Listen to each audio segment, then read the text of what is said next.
Le Seigneur a choisi différents témoins pour parler par leurs moyens. Dans Acte 8, le témoin de Dieu s'appelait Philippe. Le Seigneur l'a employé avec puissance en un lieu appelé Samarie. Les Juifs haïssaient et méprisaient les Samaritains. Mais Philippe, comme témoin, s'adressa à un peuple méprisé pour leur prêcher l'Évangile. S'il n'avait pas été une personne transformée, il ne se serait jamais rendu à Samarie, car il ne fallait rien de moins que l'amour divin pour le contraindre d'aller voir ces gens. C'est ainsi que Dieu a employé son ministère avec puissance dans cette ville. L'ordre de Dieu vint à lui, lève-toi et va du côté du midi. Il obéit immédiatement à Dieu. Le Seigneur l'utilisait beaucoup à Samarie, et son ministère, autant que son service, était très nécessaire en ce lieu. Il aurait pu se dire en lui-même, le travail que je fais ici est si grand, et c'est l'œuvre de Dieu. Tous ces nouveaux croyants doivent être fortifiés et édifiés dans le Seigneur. Comment puis-je laisser un travail aussi important et me retirer au désert? Dieu ne lui a point expliqué la raison pour laquelle il devait quitter la Samarie et se rendre au désert. Dieu ne nous révèle jamais trop à la fois, mais en tant qu'être humain, nous sommes curieux de connaître tout de suite les explications. C'est là notre faiblesse humaine, mais Dieu, lui, ne dit que quelques mots à la fois. Il ne propose pas un programme étendu pour commencer. Sans lui expliquer les raisons de ce déplacement, Dieu dit à Philippe, « Lève-toi et va à Gaza. » Et tandis qu'il obéissait, il en trouva lui-même le motif. La condition de base pour entendre la voix de Dieu est que nous devons être prêts à aller où Dieu veut nous envoyer et à faire ce qu'il nous demande, sans aucune objection. Nous remarquons bien souvent que nos pensées se mettent au travers du chemin. Nous nous mettons alors à questionner Dieu, à discuter avec lui. Dans ce cas bien précis, il nous faudra davantage de temps pour entendre sa voix.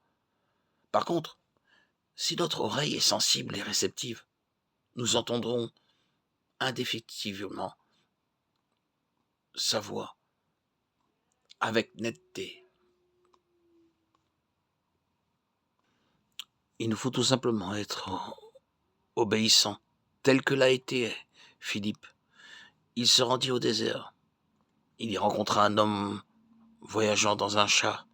Mais même à ce moment-là, Dieu ne lui a pas dit pour quelle raison. Il avait donné l'ordre de partir.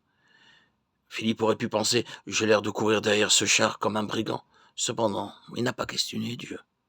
Selon Acte 8:30, Philippe courut vers le char et entendit un homme qui lisait le 53e chapitre d'Ésaïe. En ceci réside le secret. Accomplissez rapidement et avec joie tout ce que le Seigneur vous demande de faire.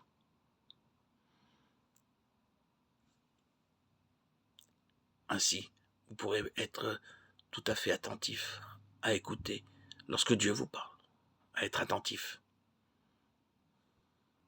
Le secret consiste à obéir implicitement au Seigneur, peu importe le moment du jour, à minuit ou à l'aube, ou pendant la chaleur du midi. Le Saint-Esprit exercera une impression claire et profonde sur votre esprit pour vous obliger à faire ou à dire quelque chose.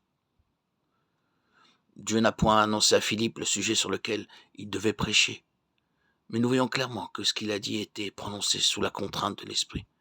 Il s'approcha du char et il entendit l'Éthiopien lire le 53e chapitre d'Ésaïe. C'est une merveilleuse prophétie du Seigneur Jésus-Christ. Cette prophétie fut révélée en détail 750 ans avant le temps du Christ. Lorsqu'il entendit l'Éthiopien lire ce passage, il sut la raison pour laquelle Dieu lui avait demandé de se rendre sur la route de Gaza. Son esprit reçut aussitôt le message divin et, dirigé par le Saint-Esprit, il posa la question suivante à l'Éthiopien.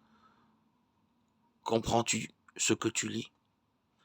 C'est ainsi que, de façon silencieuse, le Seigneur dépose ses pensées, ses paroles en nous. Et nous remarquons souvent qu'en commençant à parler, les paroles se mettent à couler comme un fleuve. À cette question, l'Éthiopien répondit, « Comment le pourrais-je si quelqu'un ne me guide ?» Il invita Philippe à monter dans le char et à s'asseoir à côté de lui. Si Philippe avait demandé à l'homme d'arrêter le char dès qu'il s'en fut approché, l'homme aurait peut-être refusé, pensant que Philippe était probablement un brigand qui voulait lui faire du mal. Beaucoup auraient, par méfiance, continué leur route sans s'arrêter. C'est ce qui aurait pu arriver à Philippe. Mais il ne se reposait pas sur la sagesse humaine. Il obéissait aux instructions du Saint-Esprit. L'Éthiopien fit lui-même arrêter le char et invita Philippe à monter. « Monte, s'il te plaît. Prends place et explique-moi ce passage, dit-il. Alors Philippe lui expliqua le passage si clairement qu'il le convainquit de sa signification et de la mort de Jésus en faveur des pécheurs. Si vous obéissez donc à la parole de Dieu, vous remarquerez que le Seigneur mettra ses paroles dans votre bouche, selon ses promesses de Matthieu 10, 20. Mais ce n'est pas vous qui parlerez, c'est l'Esprit de votre Père qui parlera en vous. De Luc 12, 12, car le Saint-Esprit vous enseignera à l'heure même ce qu'il faudra dire. De Luc 21, 15. Car je vous donnerai une bouche et une sagesse à laquelle tous vos adversaires ne pourront résister ou contredire. Vous entendez non seulement la voix de Dieu qui vous conduira pas à pas, mais le Saint-Esprit touchera également vos lèvres, en vous donnant même les paroles nécessaires à la personne que vous rencontrerez.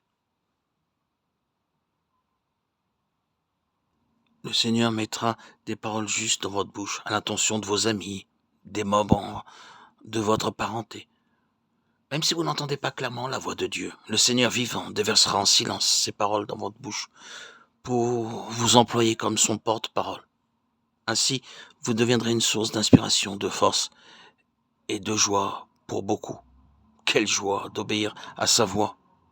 Ne faites donc pas d'objection. Ne discutez pas avec lui. Soyez donc dans l'obéissance, l'écoute. Soyez prêts à obéir. Exécutez sans question tout ce qu'il dit. Avez-vous obéi à son premier appel? Si quelqu'un entend ma voix et ouvre la porte, j'entrerai chez lui. Apocalypse 3:20.